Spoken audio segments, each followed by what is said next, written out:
I would like to welcome you all to this session. We have simultaneous interpretation in this session. Let me introduce myself. My name is Cihan Aksoy. I am an architect. I am the owner of my company. I worked in the Meteorological Directorate General of Meteorological Unit as an architect. Let me introduce Zeynep Akkan. She's from the United States. She's a panelist, and she will talk about the climate change and its impact in the building industry. And we have Cihan. He's from the United Kingdom, and he will talk about numerical weather forecast, data access, and processing. And the last panelist will be Dr. Levent Yalçın. He is from Turkey, Ankara, and he will talk about the relationship between meteorology and climate from construction to operation of zero energy buildings.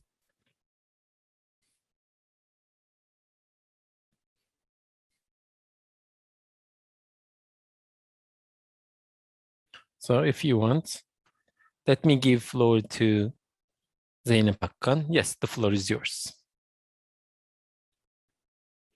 Thank you, dear moderator.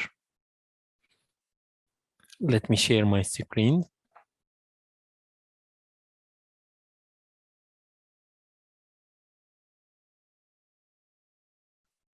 Good evening, everyone. My name is Zeynep Akkan. I am the project leader of the VolunteerClimate reality. And I will talk about climate change and its solutions.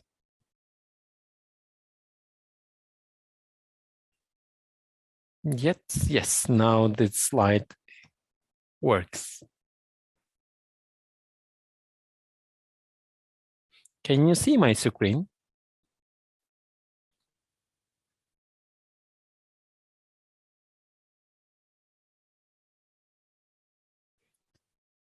Yes, this photo was taken in 1972 as part of the last journey of the Apollo, and it is called as Blue Marble. And it is said that it is the most published picture of the world. Climate change has three questions. Should we change? Can we change? Will we change? The first question, should we change? When we look at this horizon, we see the sky is infinite. However, there is a thin atmosphere layer that covers the world. It is a problem because sun rays reach our world passing through this thin layer, and some parts of this energy is consumed by the world and some parts is sent back to the space. It is something good because some parts of these sun rays is stored in this atmosphere, which maintains the suitable temperature for the world. However, we disseminate, discharge CO2, and some other destructive gas, which causes the thickness, which grows the thickness of the ozone layer, and it is problematic. And every day we produce 162 million tons. That means 6,000 atom bombs are used every day. It is so this is why these greenhouse gases are so distracting. What are the sources of these greenhouse gases? I will talk about the most problematic one later, but we have transport and also having permafrost, coal mining, and also methane gas from the industrial processes. There are some other issues, but the main problematic source is the use of fossil oil. As you see, since the Second World War, there has been an increase at an immense level since the Second World War, the use of fossil oils and the consumption. As we see, there is this global warming. In fact, there are 20 years, and the 19 hottest years were recorded in last 20 years, and 7 years of them were recorded during the last 7 years. And we also see its impact also in our country, and we have recorded 49.1 Celsius degree. It is unbelievable. It is the first time that we have recorded. In fact, the Meteorological Institute says there is this temperature records in Çanakkale, Kars, Elazığ, etc. In 2020, it was the hottest year in Europe, and it was hotter than 2019. In June 2020, the temperature became 38 Celsius degree in Siberia, which was not a usual temperature, and it was the hottest temperature in that area.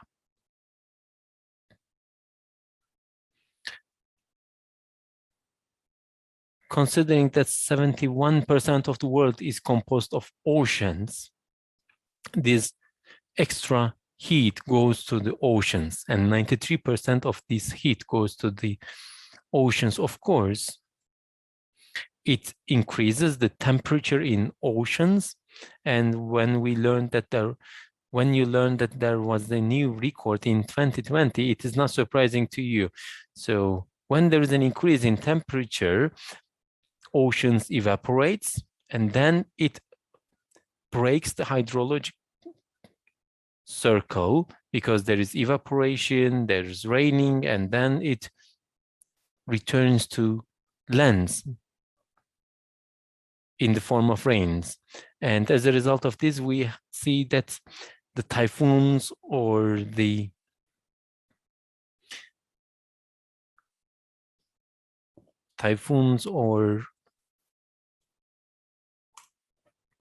storms include more water, and in Philippines, thousands of people lost their lives. And we see that there is this global raining, abnormal activities of global raining, and it is much worse than last decades. In English, there is this term, these raining bombs, and it rains cats and dogs and downpour. It is from California, and also it floods affect our country. A few months ago, Artvin was hit by this flood. 6 people lost their lives. Many people couldn't leave their house. They were locked down at home. And we have similar cases in different parts of the world. It is from Australia. And we see that the level of rainwater reaches 1 meter, and the more evaporation from the ocean also causes dehumidification from the soils that leads to the aridness of the soils, and it was problematic. And it is from Brazil. Brazil suffers from the drought, the worst one in the century during the last 100 years period. And there is fresh water problem almost every day in Brazil. And our country is not excluded from all these problems. We see these type of problems in our country as well. As a result of these extreme hot temperatures, we see that these over temperatures and it causes certain problems, and it was problematic last year, but in California this year was worse. In fact, in the western part of the whole North America was problematic. In Australia in early 2020 there was a big bushfire, you may remember that one, and it caused a big destruction. 30 people lost their lives and about 1 million animals lost their lives. It was a tragedy. Of course, a few months ago in Marmaris, there was another bushfire. It was a big one.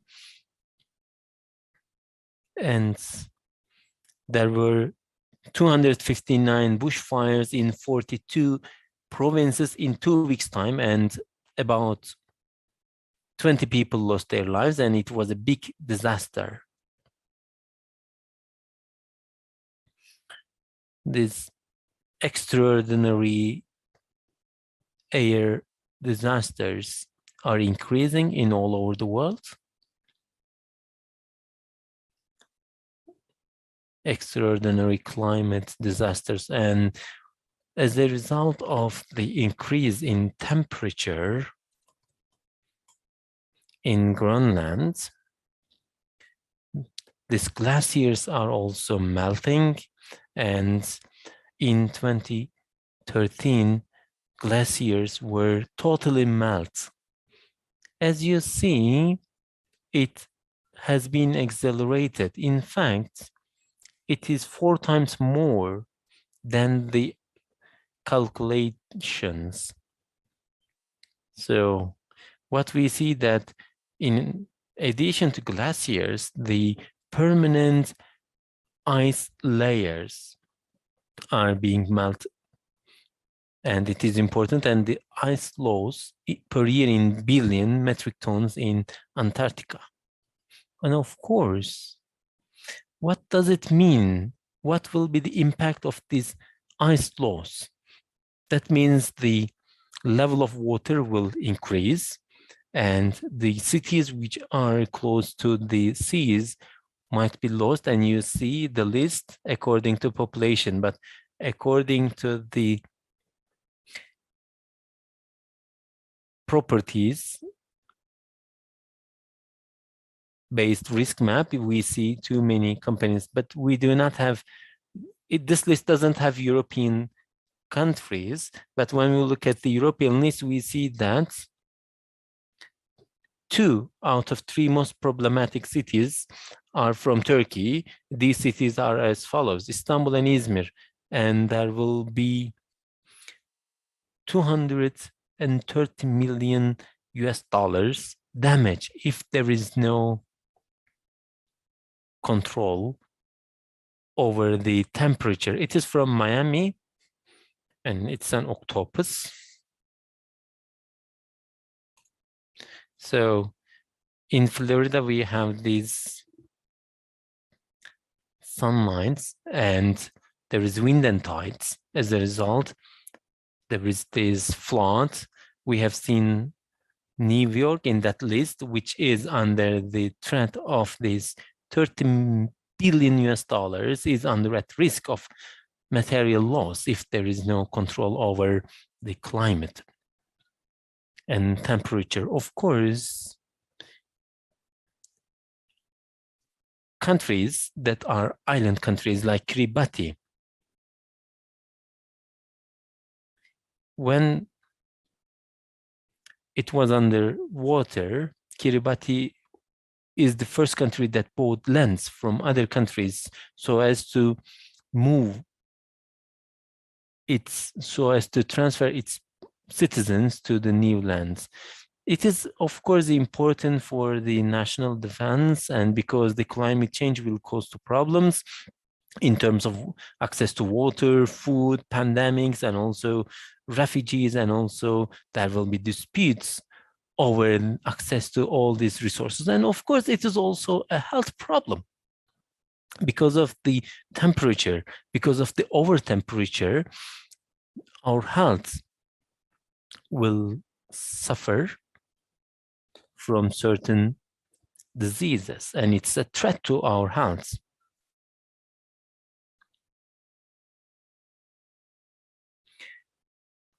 As a result of the climate change, people try to move to new places which were not settled in the past, and we see that there are new viruses which causes 5 to 7 pandemics or 5 to 7 endemics, and it is mainly from the zoonotic. That means these diseases are people are infected from animals, as in the case of the COVID-19 pandemic.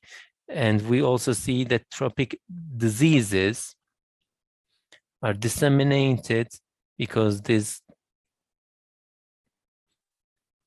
temperature is spread over other areas, and the area of the endemic diseases become more problematic and pose certain threats.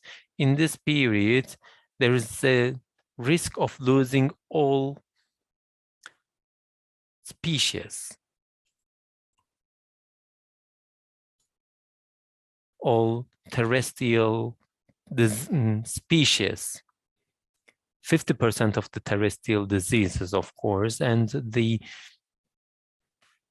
cost of carbon is so high that it affects the economy. It is the threat number one. So if this is the case, the answer to the question, should we change, is yes. And the second question is, can we change? Let's look at this question. We have solutions in our hands. For example, green energy. There is a growing green energy. In 2000, it was estimated that the wind turbines energy would reach 30 gigawatt capacity, but in 2020, the total capacity became 24 times more. And we see the increase in the capacity of wind energy. There is a similar picture. There is a similar situation in the case of solar energy, because it was estimated that there would be an increase about 1 gigawatt before 2020. And in 10, it was 7 times more, but 2020, it is 132 times more. It is quite optimistic and positive development. And we see the installations of the global solar energy and green energy issues. And as in the case of computer chips, the cost decreased, because in the past it was 79.40 US dollars per watt. Now it is 0.20 cent per watt. And thanks to the low investment cost, these equipments became accessible for underdeveloped countries as well. And it's an example from Chile. There has been a tremendous increase in solar panels. What we see that it is the amount of current projects that are under construction, and it will not, of course, not only meet the needs of Chile, it will also enable the Chilean government or Chilean companies to export this energy. And the good news is that solar energy is infinite, because the solar energy that reaches from the sun in an hour is equal to the consumption for a long period. Of course, it leads us to the question of store. How should we store it? But there will be an increase in this store because the global cumulative energy storage capacity is increasing, but we need more. And it is same for the automobile manufacturers. And as you see, these are the brands, and our country is also in the field of electricity manufacturing car with electricity-based system. Another issue is in this panel and in this conference, these energy efficiency building markets. We also see that it is also growing, and it will reach $1 trillion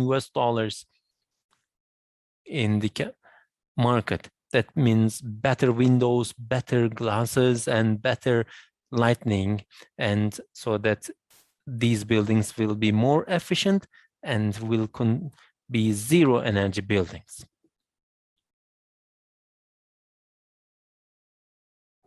As you see, commercial buildings are also renovating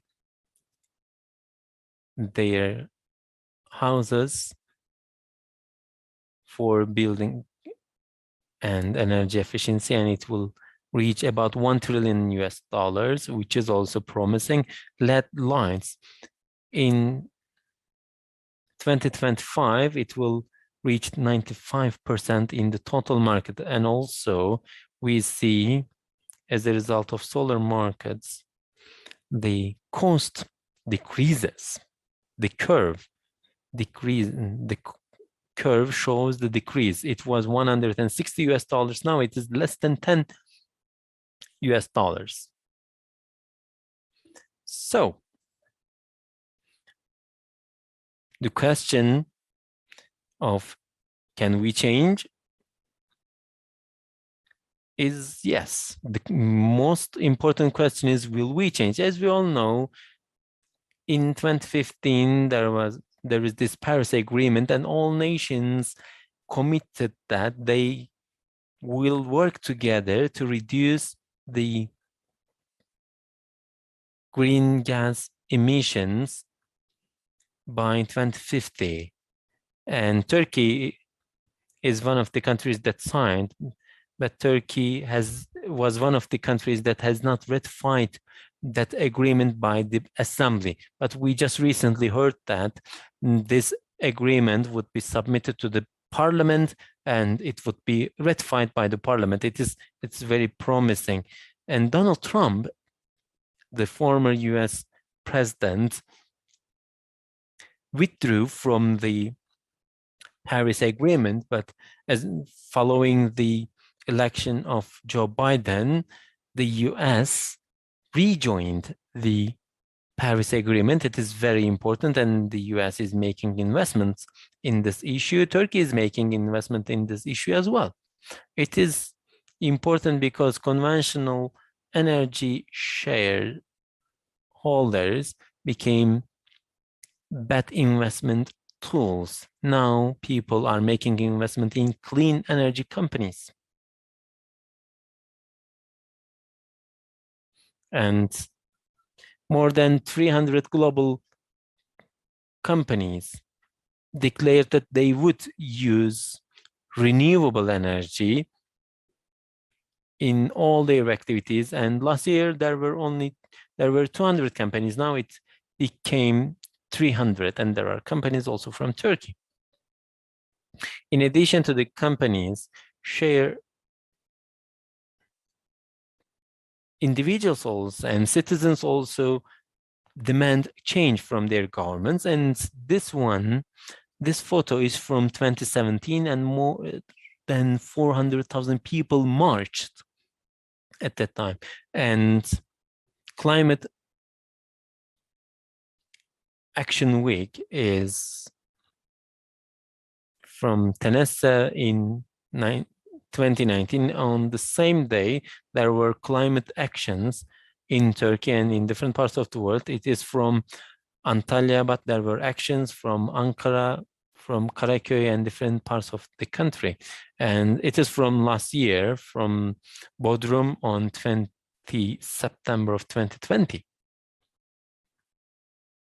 And we have young people, young activists who are fully aware of the climate issues. And he is a climate activist, and he was awarded the Global Youth Award given by the World Nature and Protection Foundation.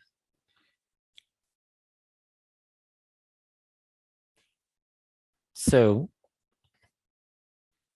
to conclude, in order to protect the future generations, our communities, and our world, I kindly ask you to join those who make their voice heard.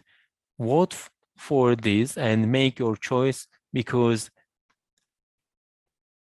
defend what you know,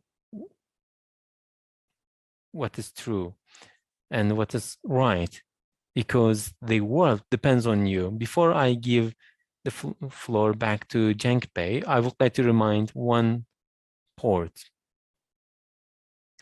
There will be yes before the final no. And yes depends, the whole world depends on this yes. We are about to make a big change. We are at the edge of this big change, and green choices become a lifestyle. Sustainable techniques become standards in many industries, and zero energy buildings are a big part of this solution. And hope that the global warming will end, and they play an important role in our combat against the global warming. Thanks a lot for your informative presentation. Now I would like to give floor to Cihan Bey.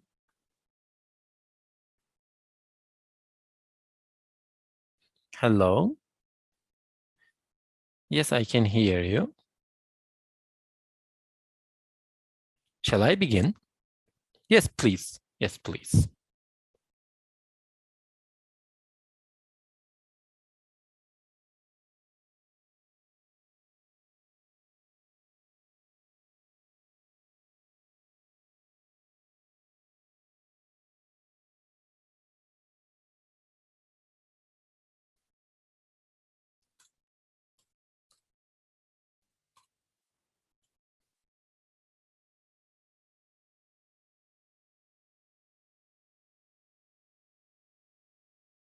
Cihan Bey is preparing his presentation. He's going to talk about digital meteorologic subjects. And Cihan Bey received, he studies undergraduate studies at Hacettepe University, nuclear energy, and he had his master's degree in Reading University in computer sciences. And between 1997 and 1999, he worked as in meteorological meteorology, and Cihan Bey is working as an analyst since then.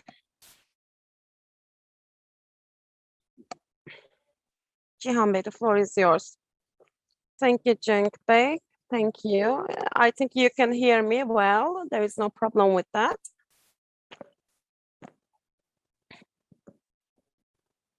I will go to the previous slide. Can you see the slide?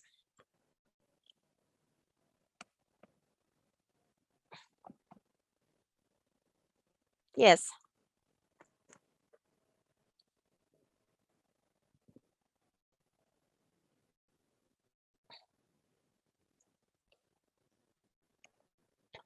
It was frozen in me. Cenk Bey, thank you very much once again. My presentation is about meteorological data, how the data are produced, or how to access this data, and what you can do to access this data. This is my area of expertise, and I'd like to give you information in this. Zeynep Hanım's presentation has been very informative, especially climate change, that she made a good situation analysis, and she discussed what can be done for the solution.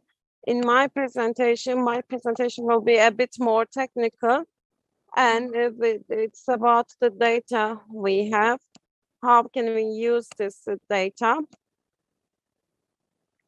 I'd like to give you information about this. It's about the meteorological relation with the climate change, and then ACMWF, the institution that I'm working for. So this is one of the data producing centers. And then I'll talk about the relationship with the meteorology and climate, and how they are produced, and how we can access to this data, especially the Copernicus program. It is the European Union established program. I'll give you information about the Copernicus program, and it's about the and access to data. When we say the climate change, as Zeynep Hanım pointed out, summarized very well. And with the one slide, I'll talk about this. This is a very important subject because, as you know, the climate is changing, and there are many data regarding that. And one of the factors is the greenhouse gases. In global level, in order to decrease that, there needs to be something done, and because we will go in a way which there is no turn back of this. The data may not be there. IPCC, International Panel for Climate Change, makes international relations, and also, as seen in the report, if nothing is done until the end of this year, the climate change will be 4 degrees. And here, this shows the current situation. For example, in 1995, we can say that when we look at the baseline, what is the current situation? There is no thing in that. However, after the 70s, there's a huge increase. And in the graphic, it is about the natural factors, as we can see, because these are the factors there. This is the result of that. It is the greenhouse gas and of this, and globally speaking, temperature increase is more than 1 degrees. When we look at this, of course, it is not my area, but I made a research. It's not my area because here the emissions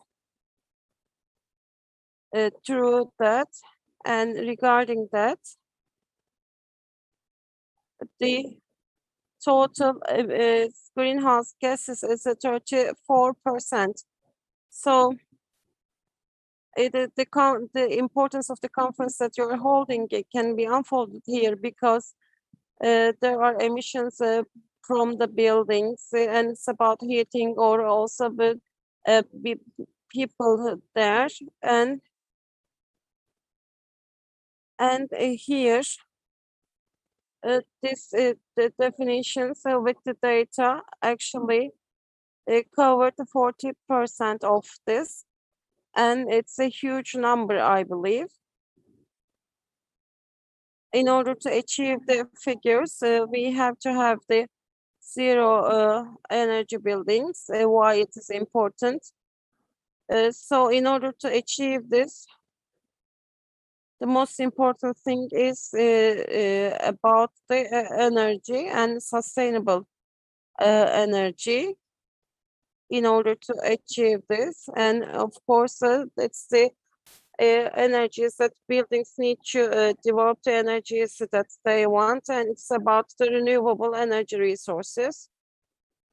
And regarding that, when we look at meteorological data, the daily operational activities, the daily heat and others, could be hourly and could be daily, and in operational terms, it provides the duration of this. Why is it important? There are long-term strategies, the data, and there could be some long-term strategies.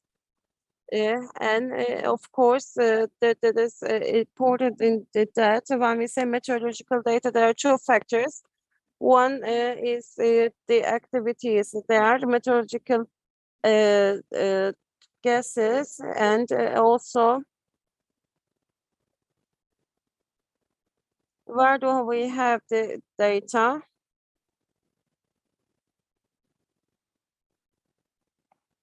There are many weeks about this, and there is the air projection center, weather forecast center, and Turkey is a part of this, and there is a certain data about this, and also it uses the data there as a meteorological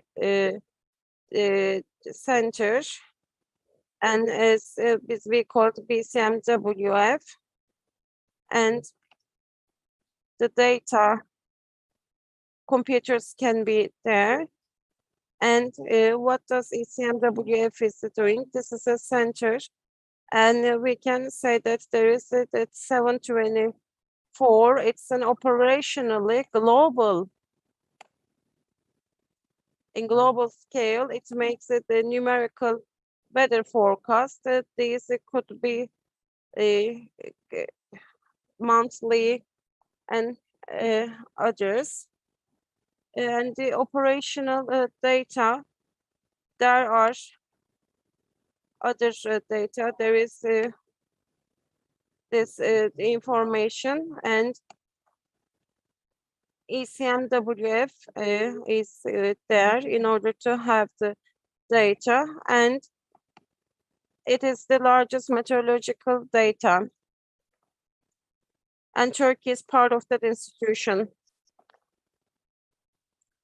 The meteorology and the climate has certain things. When we say meteorology, or when we say meteorological weather forecast, it is about the changes there.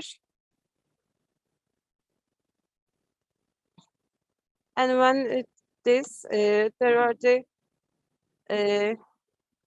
meteorological ones,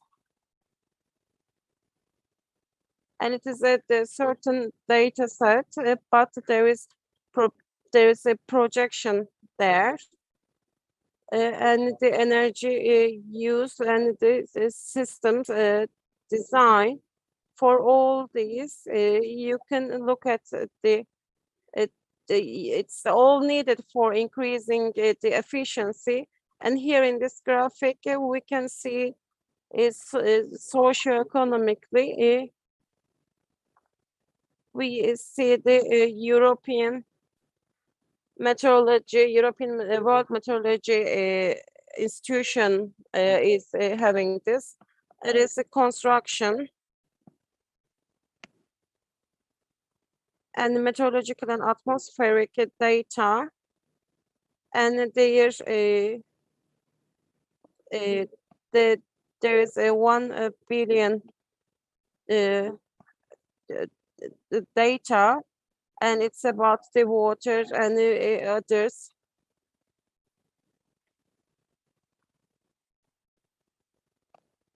the meteorological data, how it is there. In order to have this, we need to look at the we need to understand how the data is there. It's a simulation.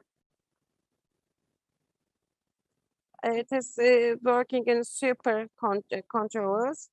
But in order to simulate a system, you need to have a certain system where the simulation will start. And we say that this is the initial, it's called as initial condition. And the initial condition, the data should be collected momentarily in everywhere. It is about the ones. What are the meteorological parameters? We have to look at this. It is the process of collection of data. So all the meteorological person and we can say that it is the data set is there, and there are different sectors. There are satellites, and also, for example, there are the observation stations working with the meteorologies. All the data to be collected. It is the ECMWF, and it's the data assimilation system is there. It makes the data uniform because the data most in this and there could be more data there.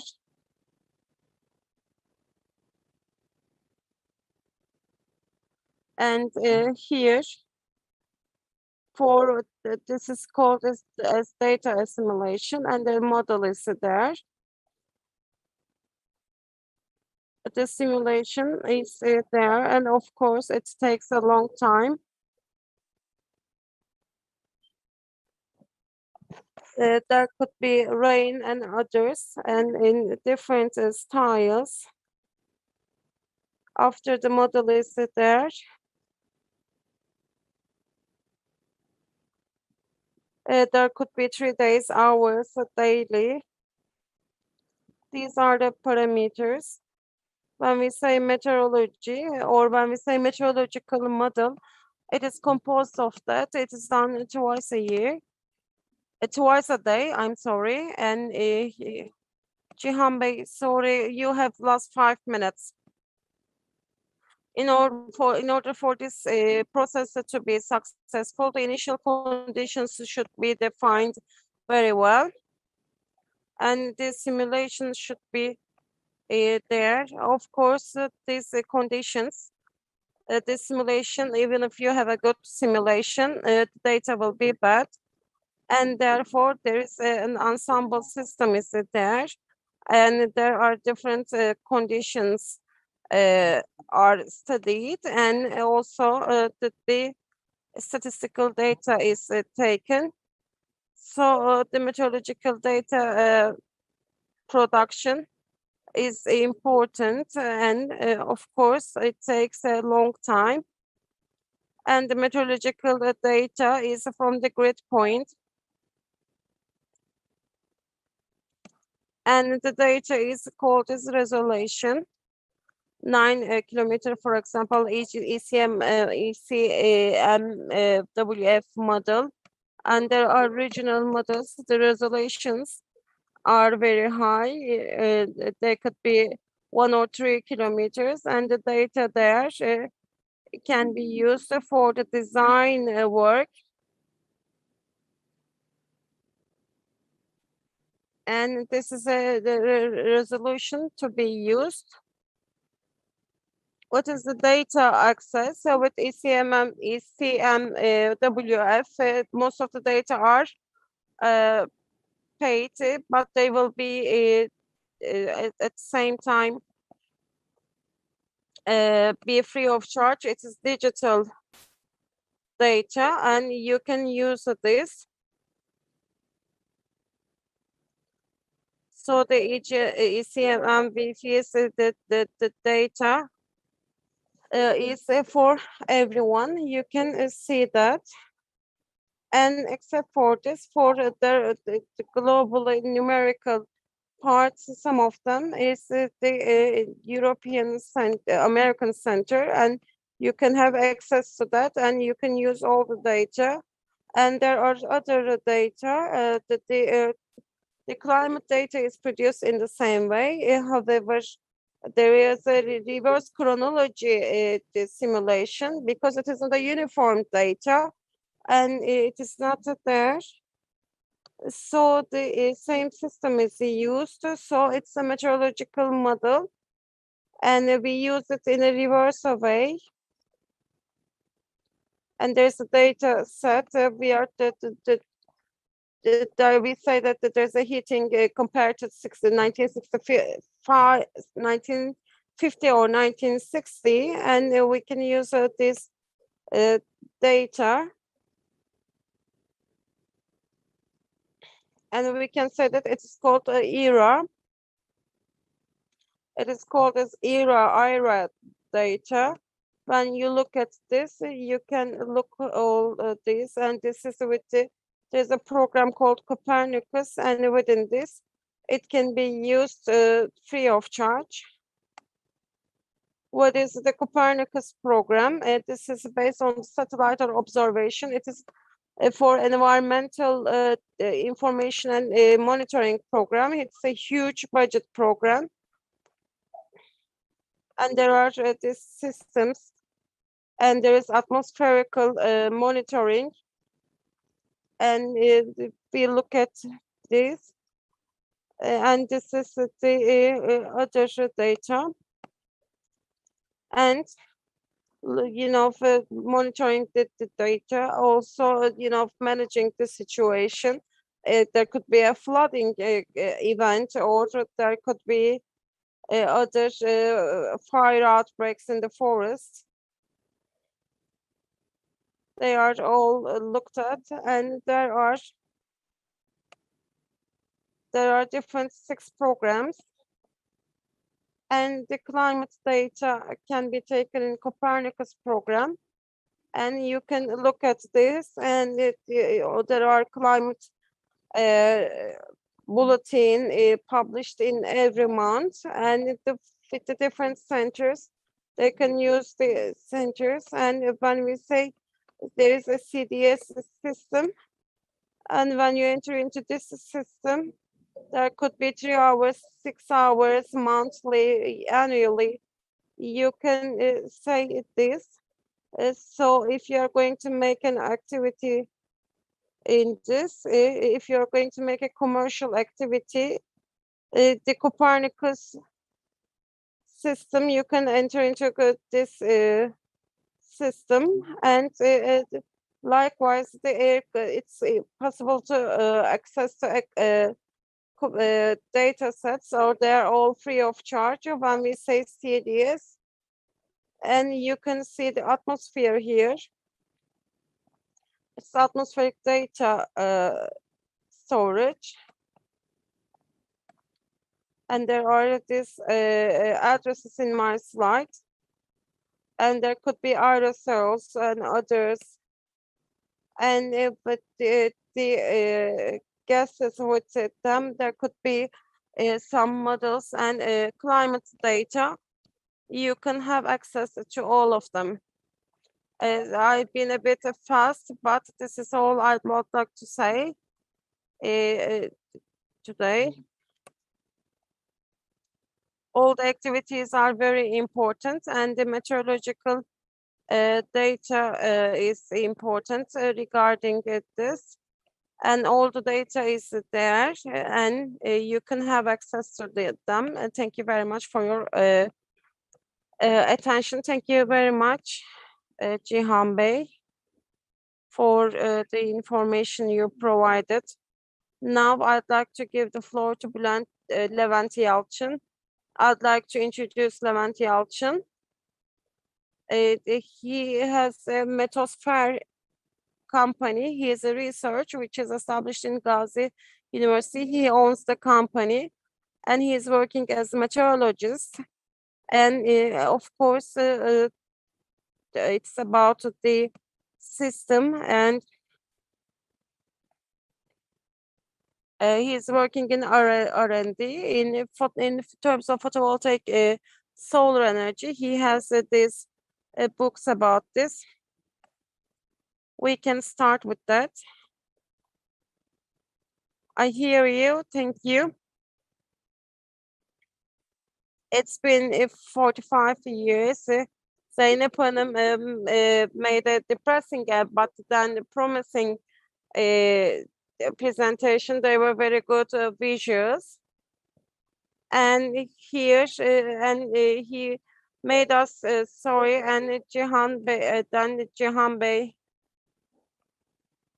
will express about the data, how we will access the data, and also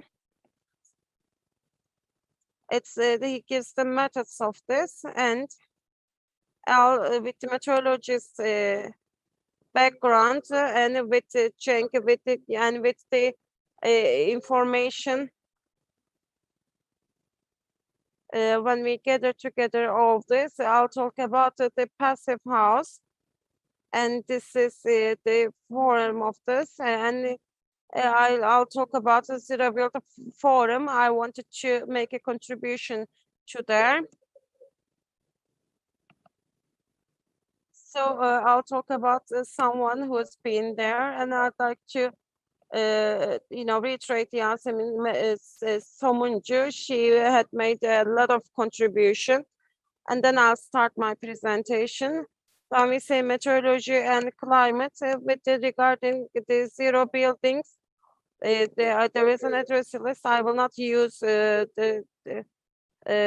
this one. Of course, I trust my mimics, and I think that will be important. And it is a photograph. I didn't want to have this. Of course, this is about the addresses are the building owners, then the designers, I mean the architects, and also the ones, the financiers. So these are also addresses of this, and the material production producers, and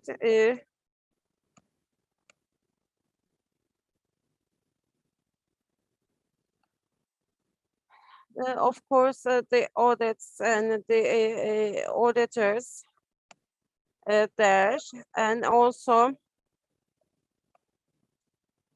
so the ones who are responsible for that, the design takes 1 year. However, we are talking about the building with 60 years, and there are planners. And also in such, there are the policy makers who are making this. All of them are the addresses of the presentation here. What we would like to achieve is that we are talking about a very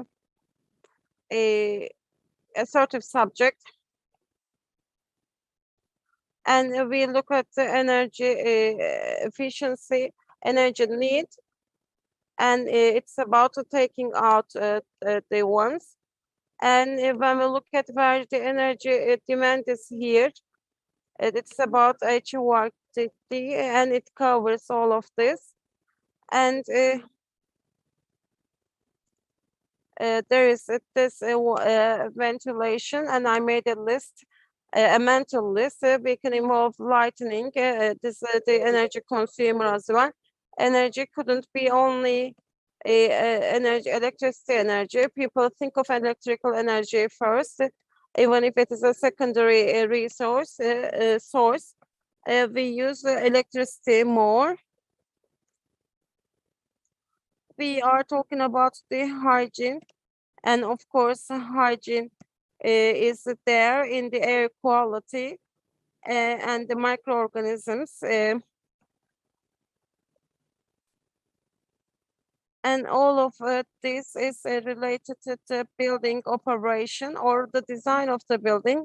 When we look at the design of this person, I made an important thing in the economic resources, they are there, but in the sector, I can tell you that I'll be more critical as an approach because there are methods which are not for the ones, and also as the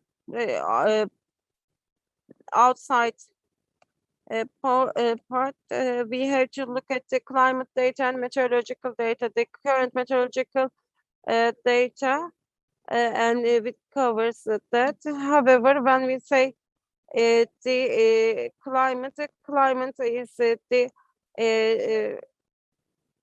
things and the impression with us, and of course all the data are important for HVAC systems.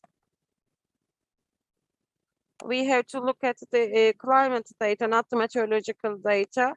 This is not related to that, but in terms of selection of places, it is important. And when we look at the location for the place, it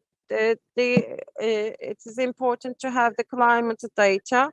When we say the direction or orientation, if we can say, we can say as this one, and it is about the whether it will be south and north, and the climate data is important. And in the other envelope, we need the data. So this is related to the when giving the direct orientation decision and the site, there is a statical and passive applications. There are the climate data, for example, the snow or wind load, and there we need passive systems and dynamic systems.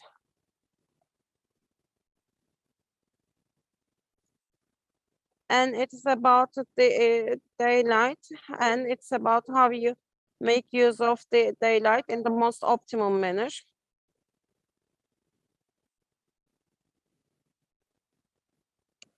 And there are the activities for them, and could be with natural ventilation.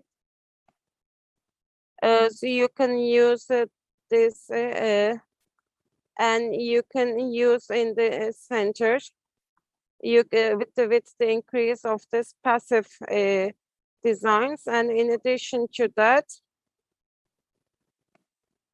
the odor, for example, for if there are odor present, you can you want to catch them or you want to miss them. If there is a bad odor, you can.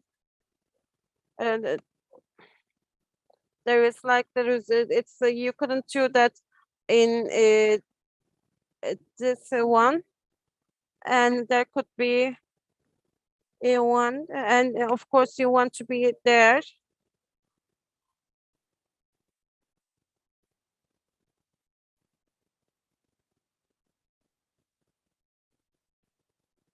And there are some odors, for example, there is a humidity from the sea.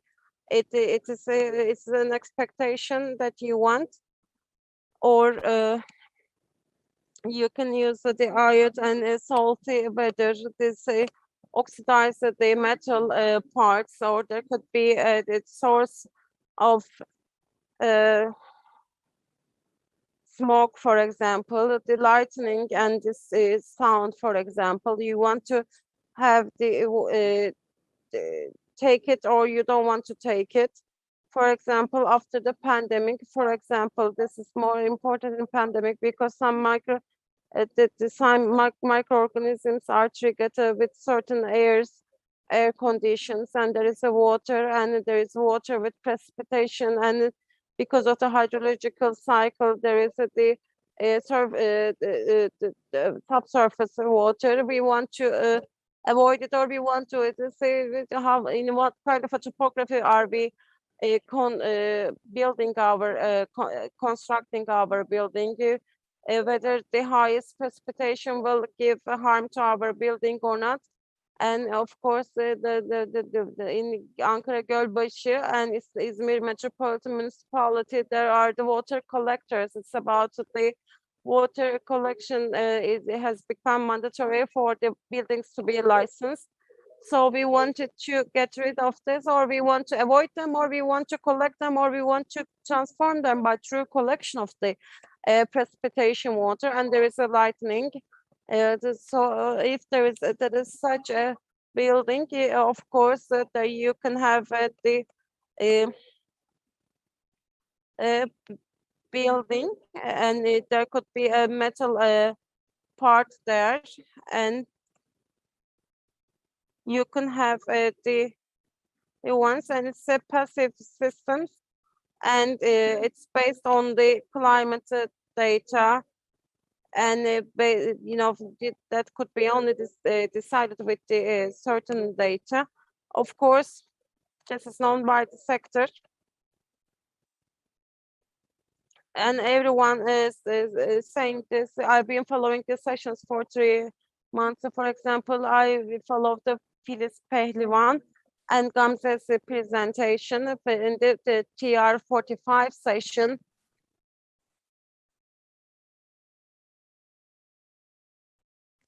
And I also asked my questions there.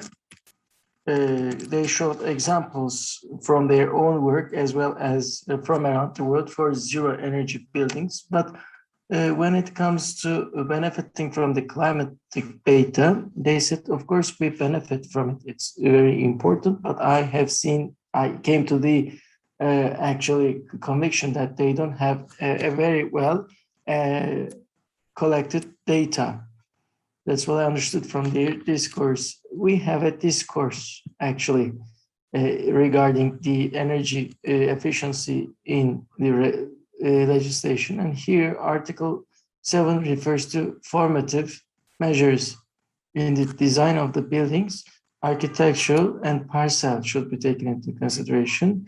And actually the ventilation, illumination, and other needs should be kept at the maximum level. And it says the attention should be given to wind, solar energy. It says optimum, minimum, or maximum benefit. But the general idea is that, and it's one of the reasons why I chose this title. Actually, we act a little intuitively without making those calculations. Also, we see many tables, graphs, and other applications. And I looked at their backdrop. For example, a graph developed by a professor in Australia, or other amounts developed by NGOs from the US, France, or other countries. I think that was also prepared for Ankara. However, where do we make the emphasis? We make the emphasis that the climate is changing, and I paid attention to Cihan's presentation. He says between 1980s and 2000, and he says there might be another course between 1990 and 2010, and another course between 2000 and 2020. So the trends are changing. We cannot actually use climate data as a basis as they date back to 1960s, 80s. I even took certain notes. When we talk about climate data, we can actually have an average of these long years, or maybe have a prediction between certain levels. We can make those predictions in terms of emissions.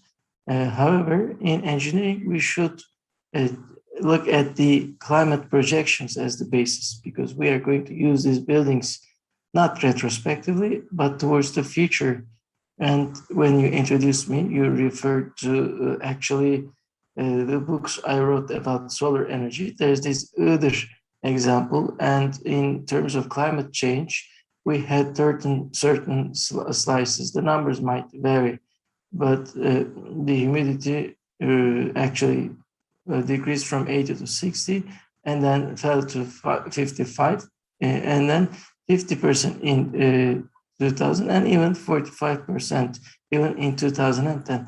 So there's this 5% decrease in terms of humidity if you develop your HVAC systems, your engine power or window opening according to an analysis from 1980s, then your building will be actually not that used, become obsolete, because humidity will change and the particles in the atmosphere will actually let the sunlight permeate more, and that will even impact the photovoltaic energy financing, because you have a 5-year backdrop.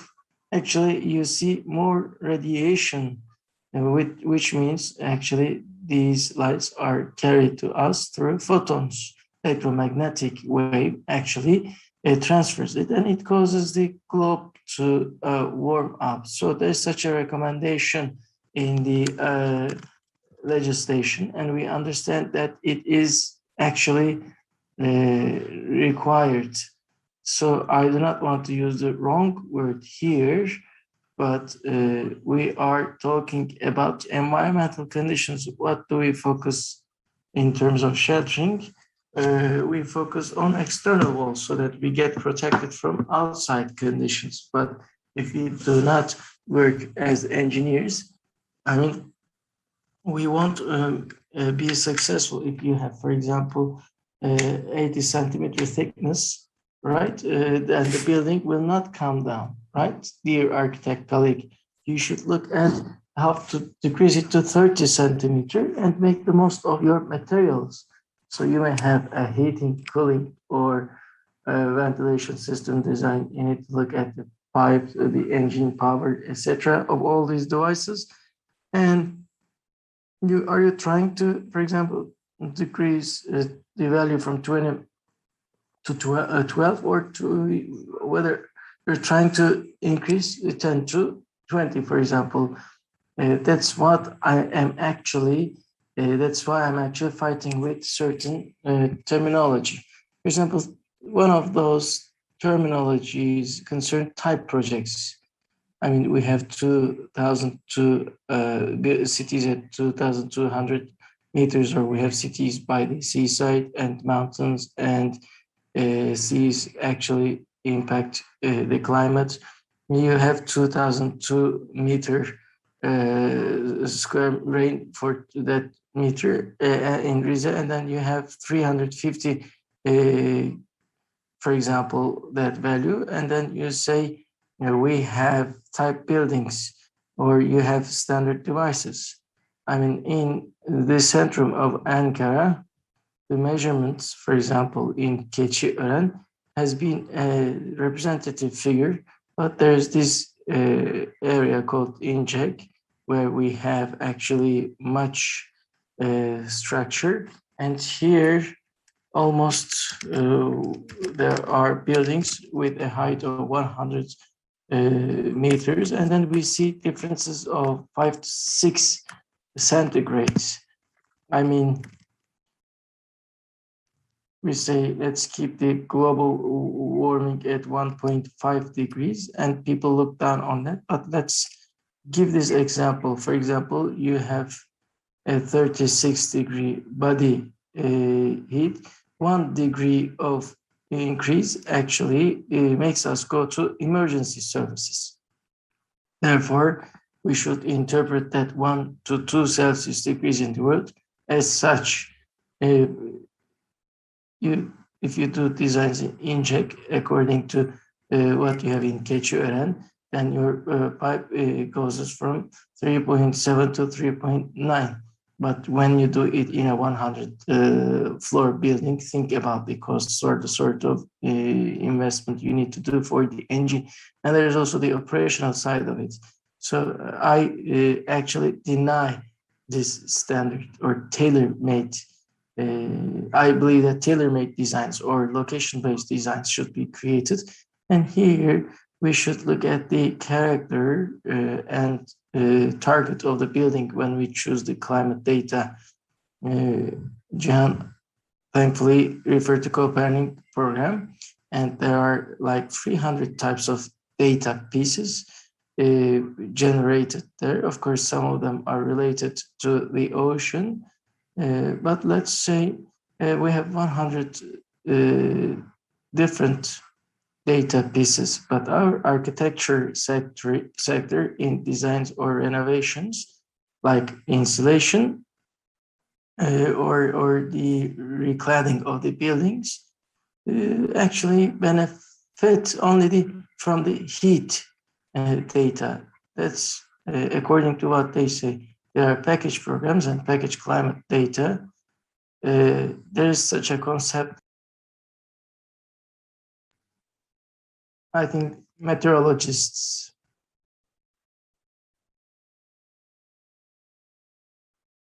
most of the meteorologist organizations are in the US, and they are very generous. They let their data be accessible, and they make global movements. And yes, they open it for Turkey, but you pick 3 destinations in Turkey: Ağrı, İzmir, Ankara. And you declare it as representing Turkey. And it's already clearly stated there. This is not about my opinion. The data shared in NASA or National Data Services, that's how they state. They can manage the global study only by giving 3 spots in Turkey. And there are certain durations there, like between 1970 and the year 2000. That's what they analyzed, and that's what they provided the statistics for. So I chose certain methods here. Of course, there are certain simulation software products, just like we simulate the air. We also use software to simulate the design or HVAC systems. That's what the H requires: Bulding, design, builder, occupancy, simulator, content, building energy, asset, restore, EPQ. There are many programs. The common point is that they provide actually these data from package climate data. That is actually very weird, and it is not actually appropriate. And here we actually graduate many valuable architects, and we do it for not just Turkey, but the entire world. And this industry takes the climate data on a monthly average. What does that mean? That's just mean checking off the checklists. I want to highlight it, and I think it should be covered by the headlines. Dear Levent, can you wrap up? Okay, thank you. For example, the softwares explain it in climate data. America actually updated these documents. WYEC, I also designed it for the typical climate data for themselves. Also, there's this degree day for cooling and heating, which is a subjective data. And they say we check the degree day values. Okay, that's great. But what is the value? I mean, how do you decide for the heating? So for example, some people say it's 22, and they shared it with the Directorate of Meteorology. Turkey, higher than 22 is worth actually cooling for 15. It's heating. Well, it is their discretion. It changes in Canada, US, and other countries, and it's a subjective value. You use these values when you design a hospital in a very unaware way, and you also use it when you design a school or even a stadium, or when you design a house, an office. It is easy to feel comfortable. That's why, and most of them are synthetic data. You just get derivatives. They do not reflect your years. You're just using the derivatives one, so that you are not bothered. That's why if our architect colleagues listen to us, I want to actually make them aware. by using these phrases, you might say we will not deal with figures. We are going to proceed with conventional values. Then we should not make a claim of being an engineer or architect. I requested to deliver this speech so that I can voice these opinions. Thank you very much for giving me the opportunity. If there are any questions from our panelists or audiences, then we can talk on them. Thank you very much, Professor Levent. Now, I would like to ask this question, Ms. Zeynep. Can you hear me? Yes, I can hear you.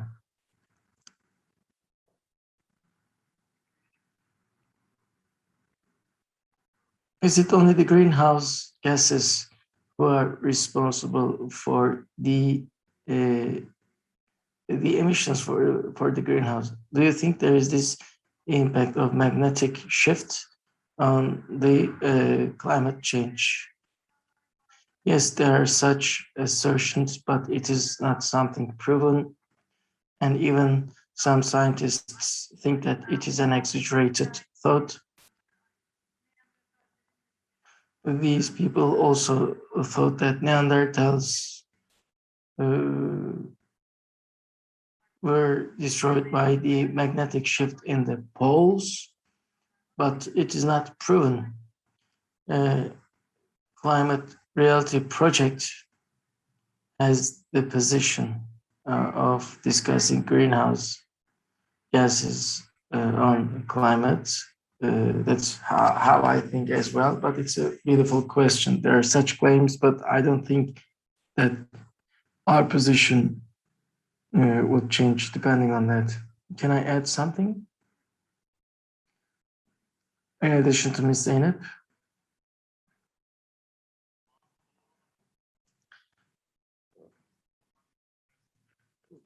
Certain truths can be discussed within a particular period.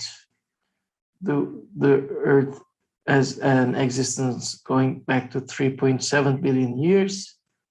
In 3.7 billion years, you might ask the question of whether we have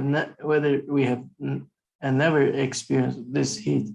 Yeah, that's a reasonable question. But considering that we have a 12,000-year history starting with KingdomECMWF and a few centuries in modern history, then we prepared ourselves according to this heat. And that's the sort of period we are interested in.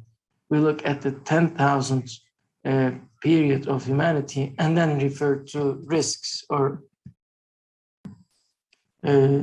opportunities. Otherwise, the Earth is headed in its own direction. The question is not wrong. The answer is not wrong either, but it's like distracting. They use this discourse to say the Earth will be headed in that direction. You don't have to refer to climate change much. I have, for example, forest people as friends. They would support that the natural forest fires should not be put off, saying that's how the natural course of things actually continue. If we have that perspective, then we should not kill mosquitoes or even say that germs causing diseases can continue to survive as they are. So I do not accept that question as a legitimate one. Okay. I have a question for Mr. Levent, but can I ask it during the normal course of the discussion? Please write down in the comment section as I ask my question. I will get back to you. Mr. Levent, this type project, I started university at the age of 18 and our professors taught that there's nothing like type project. I graduated, I'm now 43 years old. I mean, that's all I know, but there's such a concept like type project. And as architects, we reject that. Very strongly, and NGOs also object to that, but it's like a public policy. So producing a project means a cost. I mean, that's my interpretation.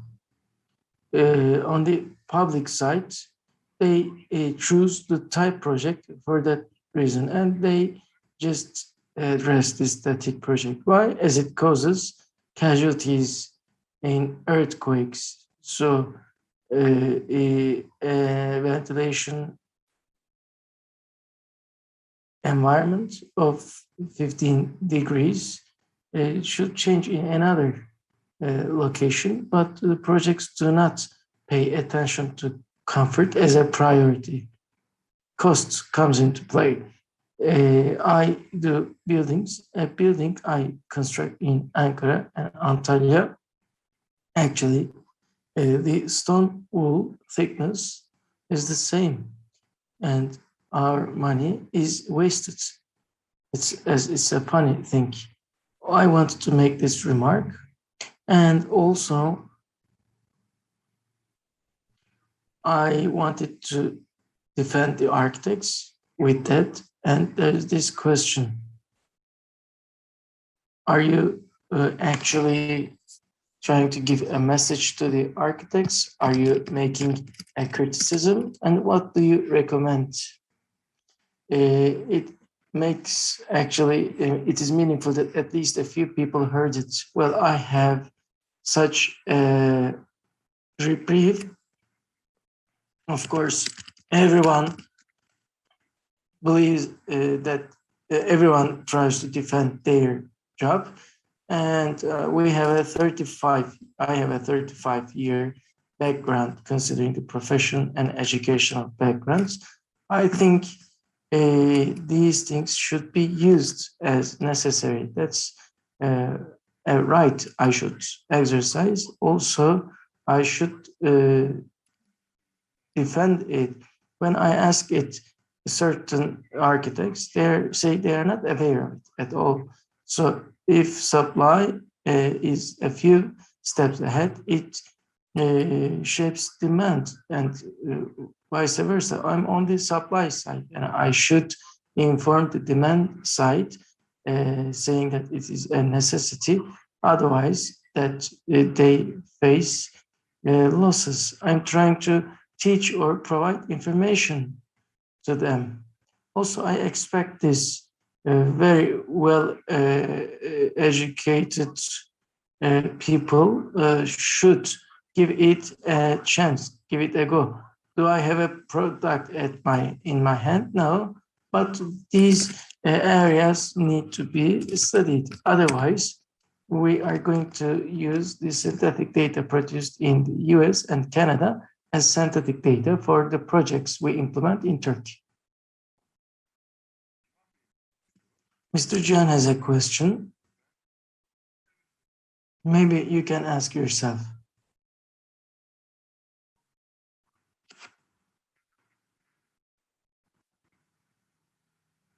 Mr. Levent's speech was very intriguing, at least for me, because it's an area I didn't know.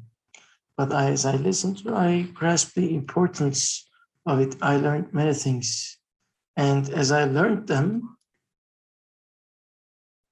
I realized that certain data become very important. Mr. Levent, thinking about the designers, companies, or architects, they want to get the most up-to-date information.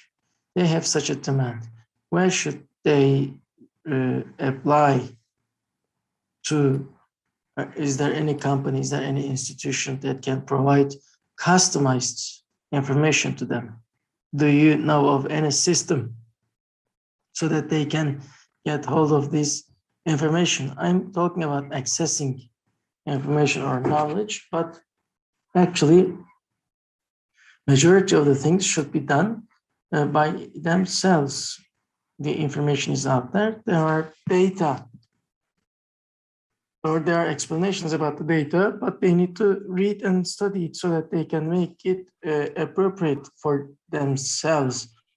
Of course, that is appropriate. Well, let me first say this. You also told as you delivered your presentation, America is very generous about that. They moved to actually open data, and the EU has this open directive, which came into action in 2019, and ECMWF will also make their data public. I mean, actually, national meteorology organizations make these measurements and archive them using the public strength, public, and selling it back to the public institutions didn't make sense. So the US chose that path, and the EU followed them, and you are trying to adapt. You are working on your infrastructure. The Copernicus system already made the data, gigantic data available. Probably our National Directorate General of Meteorology will evolve towards that path. I mean, even if that's not the case, you can acquire data at a very favorable price.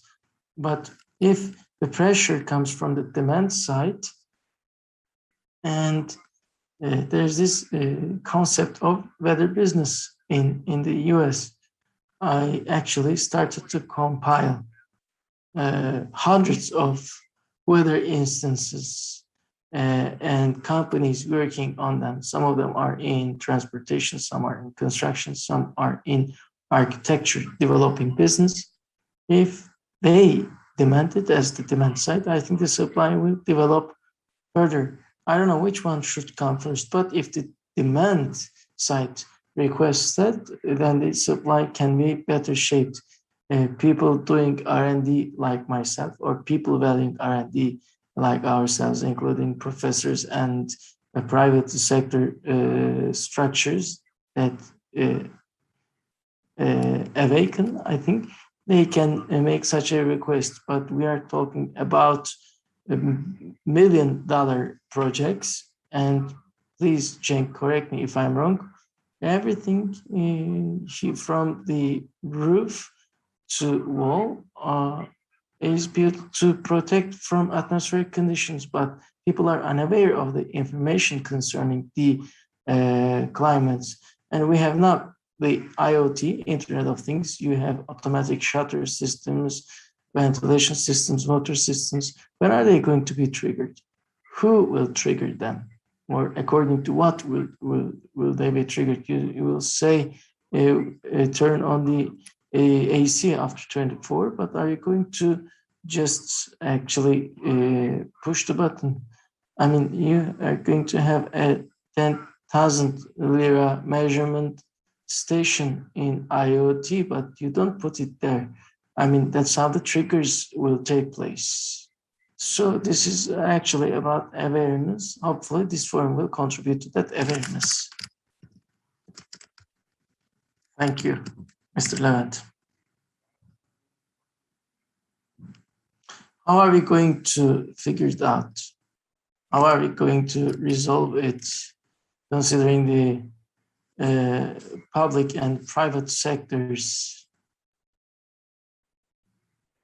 We talk about energy efficiency document, and the certificates do not, buildings do not get licenses without such certificate. When the buildings are designed, they are designed according to certain regulations. Unless we have this information or meteorologically related data, including all the loads and installations in the regulations, then we are going to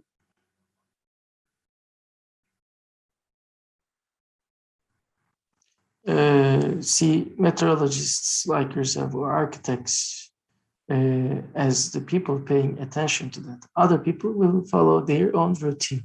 How are we going to ensure that there's this building energy performance regulation? But you have given the answer yourself. There are such educated professional people in this sector, and it can produce demands only when the regulation forces it. That's what I find as weird. I mean, we have huge doors, professional discourses, ladies and gentlemen coming to the forefront. You have engineering assertions, you have huge budgets, but when you ask, how did you calculate it? There's this free of charge data set in the US that's, I think, bothering. I think they should bother them too. It should bother them too. Thank you. Professor Zeynep, Professor Cihan, thank you very much for your contributions. This marks the end of this session. Thank you for your illuminating presentation. Would you like to add anything? As I stated, this is a life concerning issue in zero building energy industry and every aspect of our life. We should pay attention. I'd like to thank the panel, and also I'd like to thank those who made this event happen. Mr. Cihan, 1 or 2 sentences. I thank as well. I would like to thank those who made the Zero Build conference take place. It has been a very beneficial conference full of information. Thank you very much for sharing your insights. Mr. Levent, would you like to add anything, 1 or 2 sentences? I would like to thank as well. I wish that this forum takes place for many more years, as it will bring benefits not only for our country, but for the entire humanity. Thank you very much. Would like to thank every participant for their kind attention. This marks the end of the session. Thank you.